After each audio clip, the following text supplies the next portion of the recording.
Assalamualaikum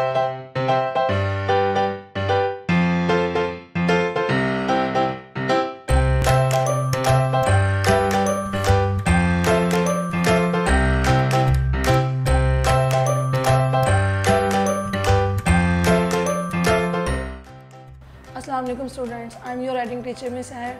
I hope every one of you is safe and sound at homes. Students, last 2 lectures में जो writing के हमने किए थे उसमें मैंने आपको बताई थी हरूफ तहज्जी उर्दू की बड़ी अशकाल और उसकी छोटी अशकाल। आज हमने एक स्टेप फॉरवर्ड करना है। आज हम क्या करेंगे, हफ्ते के दिनों के नाम।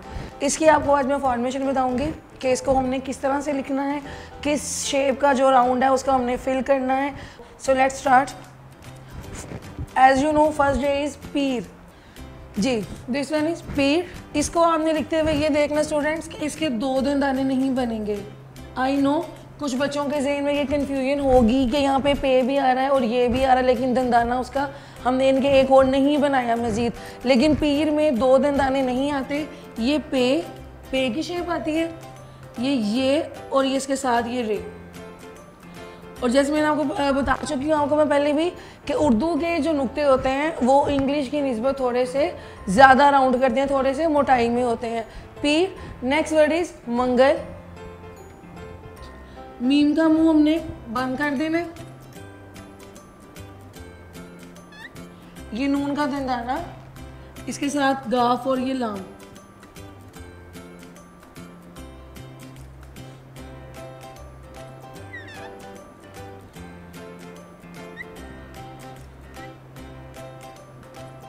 ये अच्छा स्टूडेंट्स, आप देख रहे होंगे कि यहाँ पे मीम और नून के बाद इनके दोनों के दरमियान मैंने ये जगह छोड़ी हुई है। ये थोड़ी सी मैंने इसको लाइन को लंबा किया हुआ है। इसके लिए मैं आपको रीज़न बताती हूँ। अगर हम मीम और ये नून के बाद ये जगह नहीं, इसको थोड़ा सा लंबा नहीं करेंगे तो जब हम गाफ लिखेंगे तो वो नून के साथ ज्वाइन हो जाएगा और वो फॉर्मेशन को हमारी डिस्टर्ब करेगा। इसी वजह से ये देखें, मीम, ये नून, ये थोड़ी सी लाइन को हमने यहाँ से लंबा करना है, बाहर लेकर आना है, देन गाफ एंड लाम। दिस वन, ये नून का नुक्ता। नेक्स्ट वर्ड इज बुध।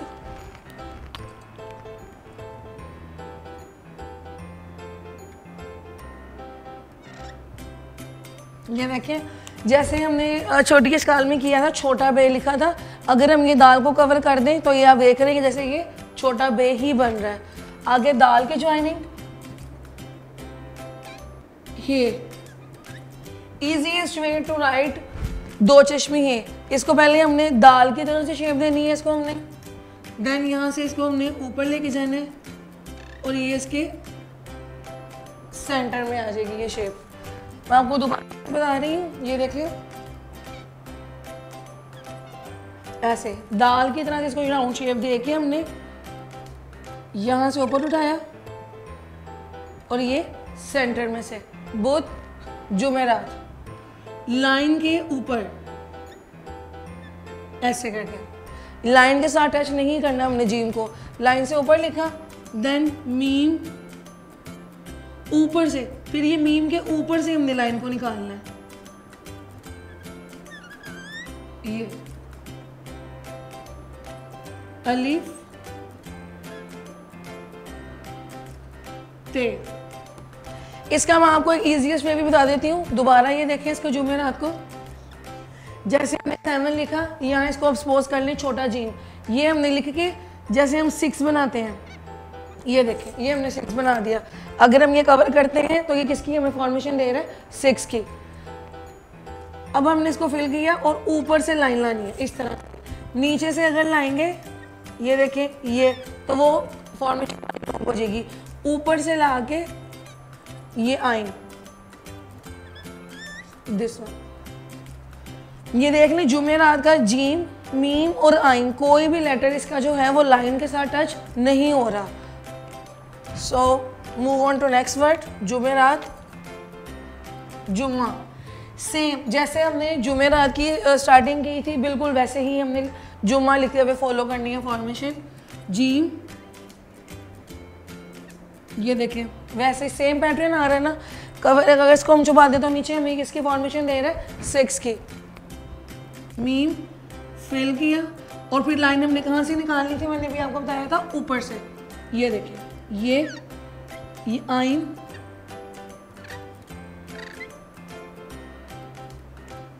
जुम्मा, ठीक है। इसका भी जीम, मीम और आइन, कोई लेटर इसका लाइन के साथ टच नहीं हो रहा। जुम्मा, आगे आ जाए हफ्ता, हे के 2 दाने, फे का मुंह खुला हुआ आएगा, हफ्ता। इसको लिखते हुए आपने ध्यान रखना है कि ये हमारा ऐसे ये स्लांटिंग वे में आएगी हमारा हफ्ता। ये देखिए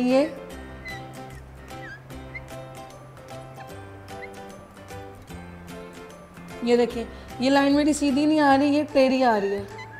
ये देखा आपने स्लांटिंग में, इसको हमने इस तरीके से लिखना है। ये बिल्कुल ऐसे ये स्ट्रेट नहीं आएगा ये हफ्ता। लास्ट वर्ड इज इतवार।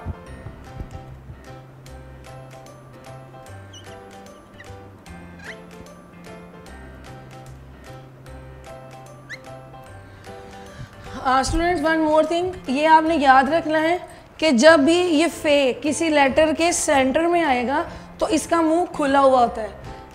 आई एम रिपीटिंग, जब भी फे किसी लेटर वर्ड के सेंटर में आएगा तो इसका मुंह खुला होगा, लेकिन जब यही फे किसी वर्ड के स्टार्ट में चला जाएगा तो इसका मुंह हम बंद कर देते हैं। मैं आपको एग्जांपल दे देती हूँ। जैसे हम लिखते हैं फनूस, फनूस हम कैसे लिखते हैं, इस तरह से। ये देखें इसका फे शुरू में आ गया तो ये हमने इसका मुंह बंद कर दिया, ये देख रहे हैं आप। लेकिन जैसे ही ये वाला फे किसी भी वर्ड के सेंटर में आएगा तो इसकी जो शेप, इसका जो राउंड होगा वो हम उसको फिल नहीं करेंगे, ये खुला हुआ आता है। सो स्टूडेंट्स, ये थे हमारे आज हफ्ते के दिनों के नाम। आई होप सो आपको समझ आ चुकी है। इसकी घर पे प्रैक्टिस कीजिए।